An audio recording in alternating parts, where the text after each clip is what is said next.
Holy City Center Radio. This is episode 332, and I am your host, Christian Sanger. Today is Wednesday, January 22nd, 2025.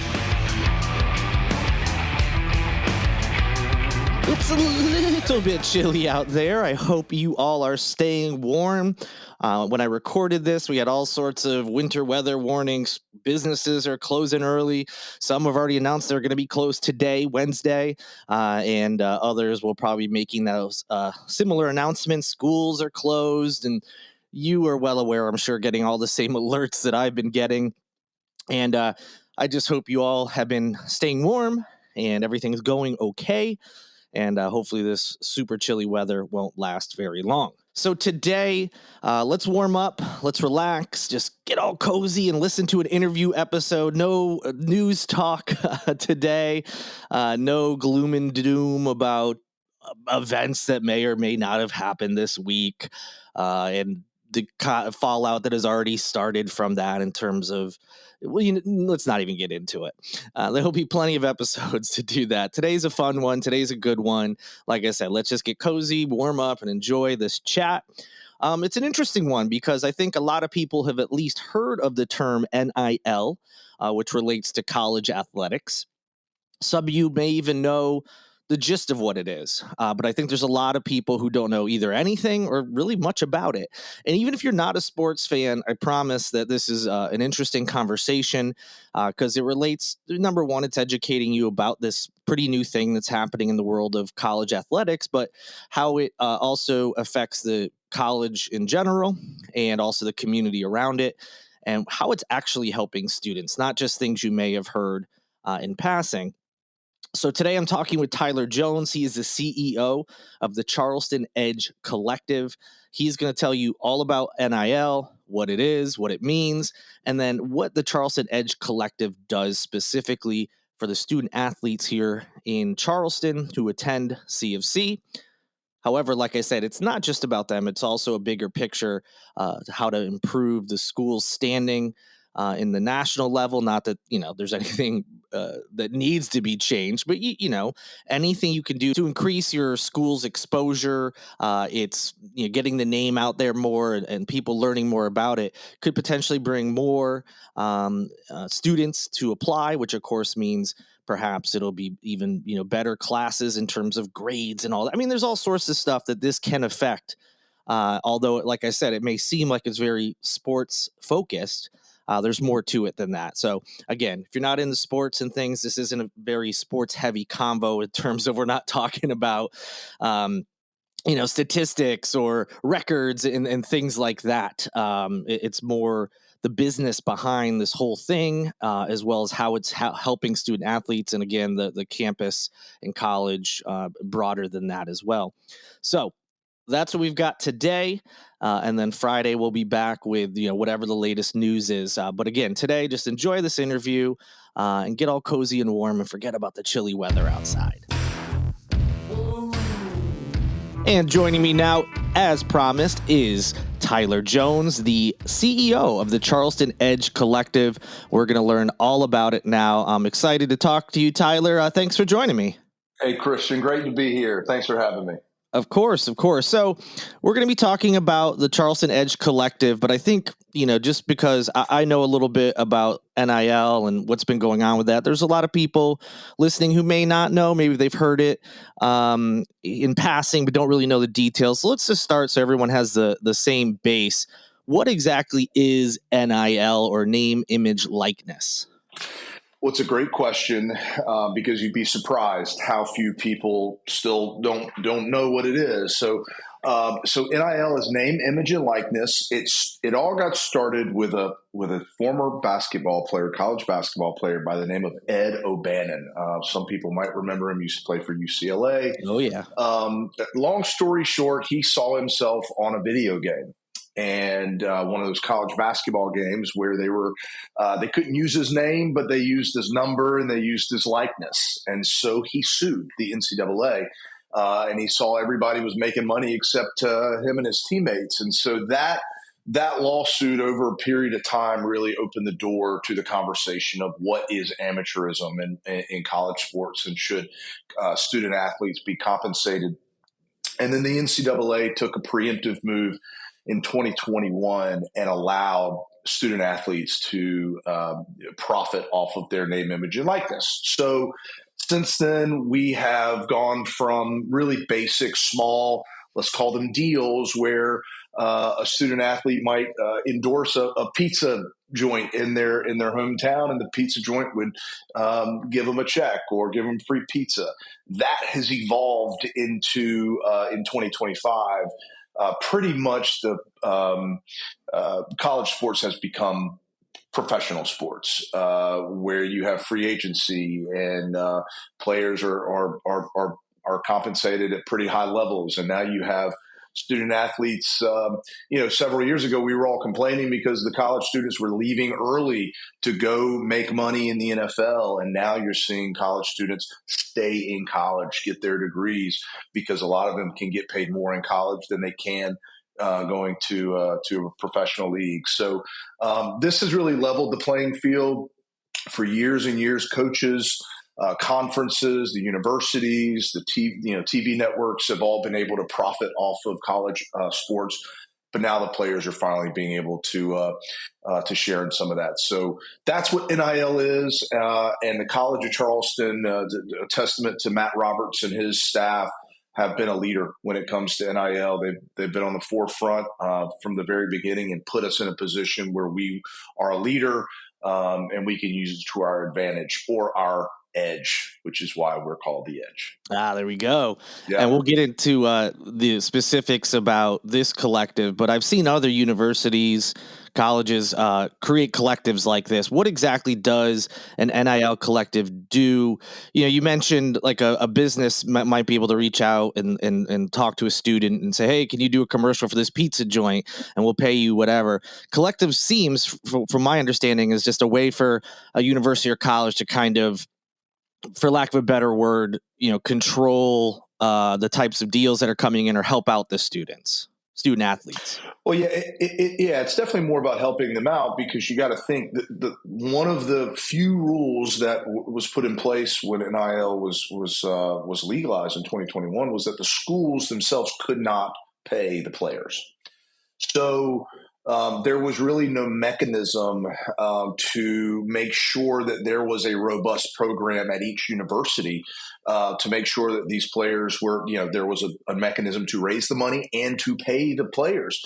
And so you had boosters and donors and alumni at lots of schools create these collectives that essentially are fundraising arms of the athletic programs, even though they are completely separate. We're legally not affiliated with the college, and no collective is, so that you can kind of get around that rule. Now, we are a private, for-profit business, like most collectives, but our job is to raise money. So we go throughout the community to raise money through donors and business partnerships, where we can raise that money and compensate our players. So we serve as a fundraising arm. We serve as a marketing agency where, a player has an NIL deal. We help them execute that deal by, helping them shoot the piece of content or, whatever it may be. And finally, we serve as an organization that helps these student athletes kind of handle the pressures that come with being compensated. So that means financial literacy tools. For the last several weeks, I've been spending a lot of time getting our student athletes LLCs and understanding what LLCs can provide in terms of tax savings and tax benefits. Back when we were in college, Christian, we didn't have to worry about that stuff. We didn't have to worry about what it was like to have a lot of money in our pocket and a business. But that comes with responsibilities that a lot of us, didn't understand until we were much older. So with this comes great responsibility, and so we're able to help these student athletes maybe grow up a little faster than we did.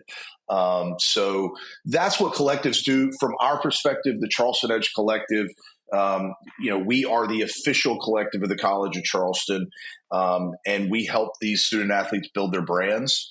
We help them connect with businesses. Because in today's day and age, Christian, with the transfer portal, at a lot of schools, including the College of Charleston, many of these players are first-year kids in a city, and they don't know anybody, right? So we help them connect with the fans, with the alumni, with the boosters, with the donors, with the businesses. As many people know, most college athletes go pro in something other than sports. And so we want to make sure that our student athletes have opportunities here in the community so that they come to Charleston, but most importantly, they stay in Charleston. I think that's a really good piece of information for people to know, because I think even people who understand NIL on the base level, college kids can essentially get paid now for using their name, image, or likeness, as the acronym shows.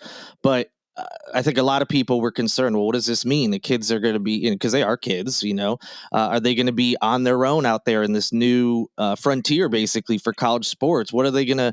Are they going to be able to handle the money? Are they going to know what's right and what's wrong in terms of all that? And then what happens, like you said, when those who don't go pro, what happens in pro as far as professional athletes? What happens after that? So it's good that it's not just, hey, we're helping them with deals and that's the end of it. It sounds like it's a community-based kind of approach to do what's best for these kids and help them succeed regardless of where, they go after college. One of the first things we did when we launched in October was we met the parents of a lot of the student athletes and heard from them about sort of the strengths and weaknesses of the players, and they have the same concerns as a lot of people that you were just talking about. What's going to happen when they have some money in their pocket and they're in a fun city like Charleston, and that's where we come in. So we make sure that they're set up both on a business side, personally and professionally. We brought in CPAs and financial advisors to make sure that they know what options they have, how to be smart with their money. Some of our guys already have Roth IRAs. I mean, they're really being smart with their money. And so, this is bigger than sports. The College of Charleston is molding young people into adults who are going to go out there and do great things one day. And we're able to help them get started a little bit earlier than we did, like I said. Now, with this new landscape, there's the bigger schools sometimes can be seen as and bigger, whether it's student based or if they have a particular sport that they are, known for. Why is it important for every college, and specifically the College of Charleston, to have these types of offerings for students and whatever that means, whether it's for competitive reasons or otherwise? Well, NIL is the new reality. It is here to stay, and schools have two choices. They can choose to get on board, or they can choose to get left behind. There is no other option. And so, just like we compete with our competitors in the CAA and nationally, on the court and on the playing field, we're competing in the NIL space too. The College of Charleston is in a really good position right now. We don't know what other schools are bringing in NIL-wise and what they're paying. We have a decent idea. We can make some pretty educated guesses. And we think that we are a leader in the CAA. And you look at our success record over the last few years, they're on parallel tracks here. Our men's basketball team has gone to 2 straight NCAA tournaments. Our women's basketball team is off to their best start in years and years, and they've never made the NCAA tournament. Our volleyball team went to the NCAA tournament this year. Our women's golf team won 3 straight tournaments. We've got the number 1 golfer in the country, men's golfer in the country. So the investments that have been made thus far, we're seeing the benefits of it in terms of success. So what I would say to folks out there is NIL is not going anywhere. I know that some people aren't big fans of it, and there are certainly aspects of it that I think we all would change, and there are reforms coming. But the College of Charleston, particularly CFC, is really well positioned to be successful in the NIL space for 3 main reasons. Number one, we don't have a football team. I Mm. talk to a lot of my counterparts across the country at other collectives, and you know, Christian, you're a big UConn guy. I would Yep. say even the schools that are considered to be quote unquote basketball schools, think the Kentuckys, the Kansas, the UConns, 85% of their NIL dollars still goes to football. Wow. Still goes to football. So the College of Charleston can be much more efficient with our money, a lot more targeted with our dollars than some of these other schools, and that gives us a huge edge. Secondly, we are not rebuilding our program. I just went through the success that we are having. You look at the big name coaches that we have: Chris Mack coming from Louisville. Before Mm. that, Xavier. Chad Holbrook, our baseball coach, who was most recently at South Carolina and won 2 national championships there. And before that was at the University of North Carolina. I mean, we have the tools and the coaches and the players and the tradition and the success, the recent success, to just have a snowball effect. We're not rebuilding. So this is the time to invest in NIL because we're having so much success. And then finally, number 3 is look around you. Wherever you are when you're listening to this, if you live in Charleston, South Carolina, that is our edge, this city, this place that we call home. It makes it a lot easier to bring student athletes, to recruit student athletes to the College of Charleston, and it makes it easier for them to want to stay here. So for all of those reasons, we are very well positioned to be extremely successful, far and ahead of our competitors, both in our conference and in our state. So with all that said, the College of Charleston, we like to call ourselves the Gonzaga of the East. We're a lot closer than people think. And the For sure, NIL piece could be that last puzzle piece to take that next step to elite status. I'm sure you've heard and you've kind of alluded to them in some of your answers about people having concerns and the fact that some people just don't like this and what have you. Is there a particular thing that you hear, or maybe several things, that is a misconception about how this whole process works? Well, I think the biggest misconception is when people conflate the transfer portal and NIL. They're Mm. two very different things, and I think NIL gets a lot of the blame for what the transfer portal has done. Look, the transfer portal has created a chaotic dynamic in college sports where schools are not just recruiting players out of high school. We've got to recruit our own players to just stay. Yeah. Because you've got other schools who are trying to poach your players. We've got a lot of men's basketball players right now who are putting up big numbers. Daywilk Tavares just had his second 30-point game of the year and had his second CAA Player of the Week honor. Big schools are going to come after him, and we've got to be able to be in a position to negotiate with him when another school comes in. Maybe we want to pay him a little bit more. Yes, we have Charleston, we have the people, we have the tradition, but that doesn't mean we can't have the NIL money too. So we've got to stay competitive on all those fronts, and hopefully the edge, our city, our tradition, our coaches, all those other things can ultimately be the reason that we keep a lot of these student athletes. But we have so much going for us at the College of Charleston. The downside of NIL, I'm telling you, is outweighed by the good. I just helped a lot of student athletes be able to provide Christmas presents for their family, both here and around the world, when they would not have been able to do that before. Guys who we know are not going to go play professional sports after college, who are going to be in a position to maybe start a business and be in a position to maybe get a business loan when they get out of college because of what they've been able to do. So yeah, there's some things we got to fix, but for the most part, this is putting opportunities in front of young people, and that's what college is all about. And so I'm really honored to be a part of this. I think that's part of what that gets lost in NIL, because of course everyone thinks of like the biggest athlete at the biggest school, and you hear reports about some of them making millions and whatnot, but they don't think about some of the smaller schools or even at the bigger schools. Some of the people maybe you don't get as much playing time, and you referenced me being a UConn fan, an alum, and 2014, the men win the championship in basketball, and Shabazz Napier, star player, had mentioned something along the lines in a press conference about how there was times that when they're hungry, some of the players couldn't even eat. Basically saying sometimes scholarships and things that may go along with it just aren't enough for basics. Not even just some spending money to go out to a bar or whatever. It can be things like you mentioned that now they've got some money for Christmas presents or maybe to go home where they wouldn't have been able to in the past. Right. And that's the part of NIL that I wish people saw more of. And look, we don't have any of the Carson Becks at the College of Charleston. There are no Lamborghinis driving around King Street. I can guarantee you.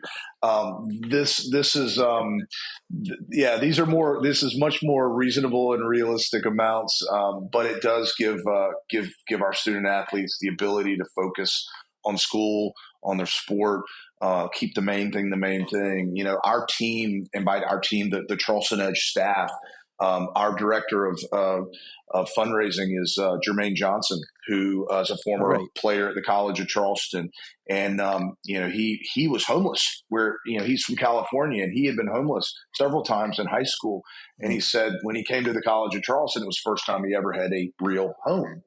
And back then he could not be compensated. He said some nights that he'd sleep in the locker room and had no money in his pockets. So, it's these type of opportunities that people take for granted. Sure. And somebody like Jermaine, who's gone on to get his master's and his doctorate, now is a member of the legislature.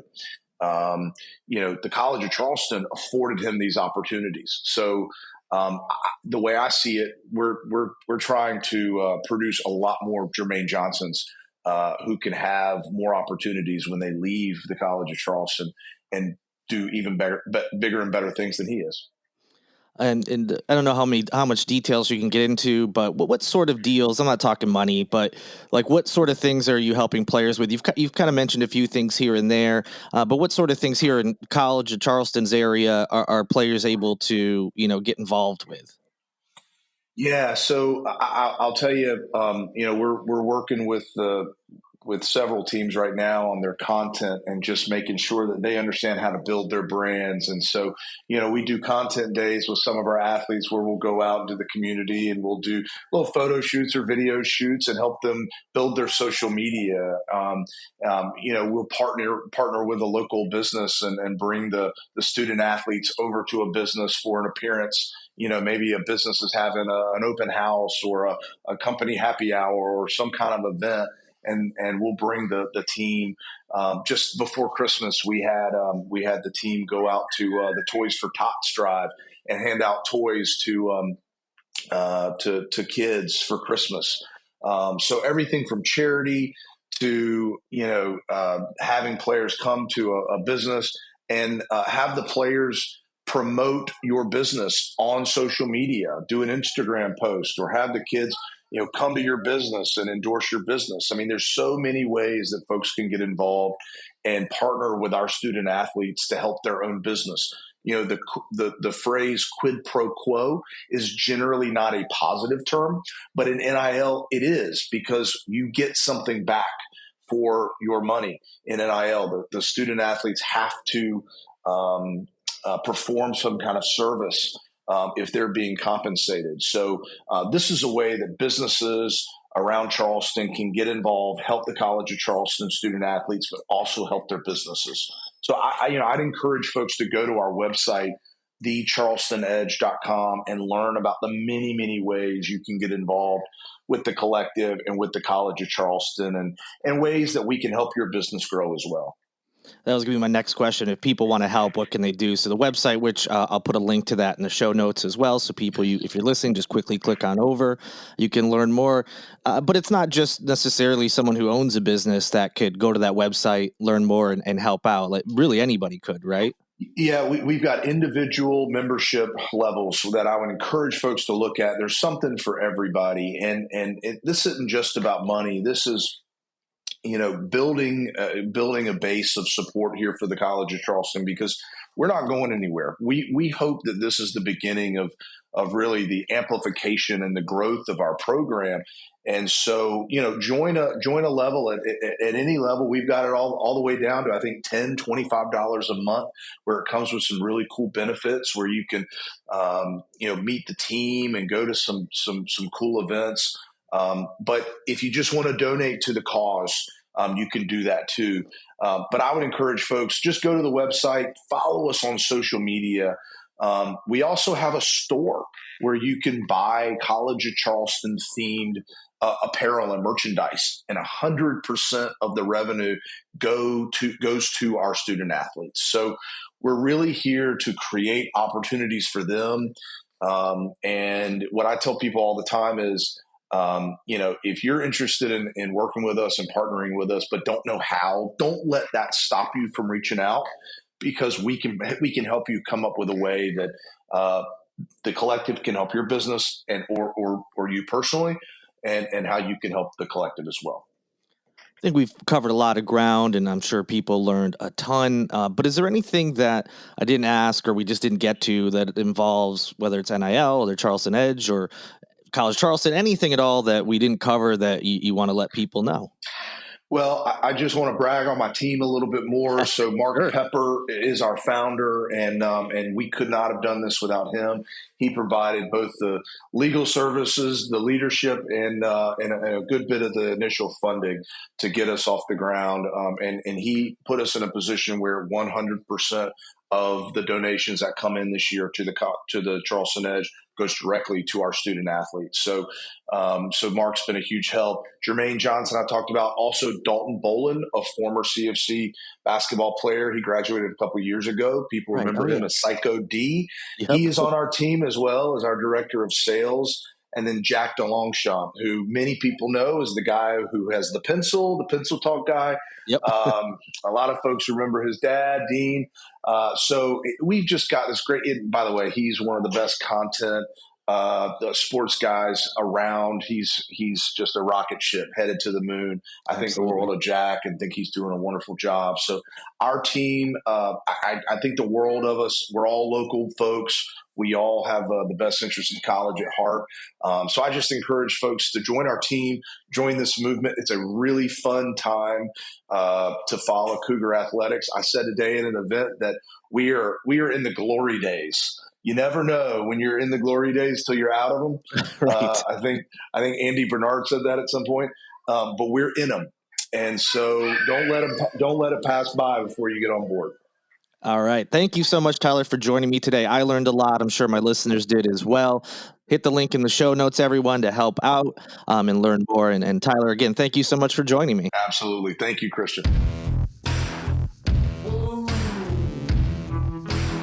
And that'll do it for this edition of Holy City Center Radio. Thank you again to Tyler Jones for joining me. I hope you all enjoyed the interview and learned a lot today. I'm sure many of you did learn a lot, because it is a very new frontier that colleges are dealing with over the last handful of years. And, some things may change, but I think Tyler did an amazing job of explaining what exactly it is and how they're trying to tackle this new landscape and, making sure they're doing right by the student athletes.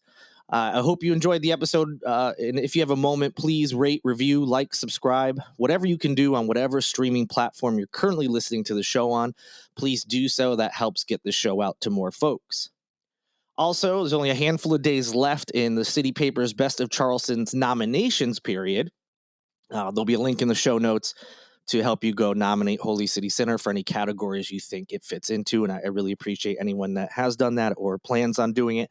I believe the 24th is the last day. So if you've just been kind of postponing, if you're home today from college or work or whatever, hey, now's a good chance to do that, right? And I really appreciate everyone who does. I also appreciate Lindsay Marie Collins with LMC Soundsystem. Whether rain, sleet, snow, she is there like the Postal Service to deliver the podcast that you are listening to right to your feed. So thank you, Lindsay, regardless of the weather and what's going on, for producing this and every episode of Holy City Center Radio. And the same thank you goes to Tyler Boone, whose music you hear in each and every show. I'll be back with you on Friday. Depending on how the weather goes, if you need plans, holycitycenter.com/calendar is the place to go. And like I said, I'm already looking forward to talking to you on Friday. And until then, good night and good luck.